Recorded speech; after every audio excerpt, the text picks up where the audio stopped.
বরগুনায় ফেরিঘাটের গাং তলিয়ে জনদুর্ভোগ বৃষ্টি ও অস্বাভাবিক জোয়ারে নদ নদীর পানি বেড়ে বরগুনার কয়েকটি গুরুত্বপূর্ণ ফেরিঘাটের গ্যাংওয়ে তলিয়ে গেছে। এতে ফেরি পারাপার ব্যাহত হওয়ায় যানবাহন ও যাত্রীদের চরম দুর্ভোগে পড়তে হয়েছে। ঘাট সংলগ্ন বিভিন্ন ব্যবসা প্রতিষ্ঠানেও নদীর পানি ঢুকে পড়েছে। একই সঙ্গে নিম্নাঞ্চল প্লাবিত হওয়ায় বেড়িবাঁধের বাইরের বসতবাড়িগুলো নিয়েও উদ্বেগ বেড়েছে।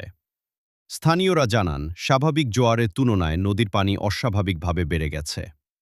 পায়রা, বলেশ্বর ও বিষখালী নদীর পানি বর্তমানে বিপদসীমার ওপর দিয়ে প্রবাহিত হওয়ায় জেলার বিভিন্ন নিম্নাঞ্চল প্লাবিত হয়েছে।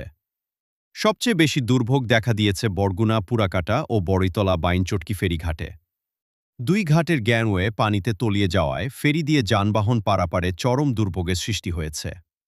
বরগুনা পুরাকাটা ফেরিঘাটে অপেক্ষমান যাত্রী সেলিম খান বলেন, সকালে যে পরিমাণ পানি ছিল দুপুরে তা আরও বেড়েছে। দুর্যোগ এলেই আমাদের একই দুর্ভোগে পড়তে হয়। এখানে একটি সেতু নির্মাণ করা হলে এ সমস্যার স্থায়ী সমাধান হবে। আরেক যাত্রী আহসান হাবিব বলেন, প্রতি বছরই এমন পরিস্থিতি হয়।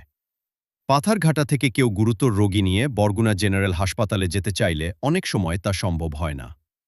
বিকল্প পথ না থাকায় জীবনের ঝুঁকি নিয়েই চলাচল করতে হয়। বড়ইতলা ফেরিঘাট এলাকার মোহাম্মদ আজিজ বলেন, উঁচু জোয়ার এলেই নদীর পানি বাসাবাড়ি ও ব্যবসা প্রতিষ্ঠানে ঢুকে পড়ে। ক্ষতি কাটিয়ে ওঠার আগেই আবার একই অবস্থার মুখোমুখি হতে হয়।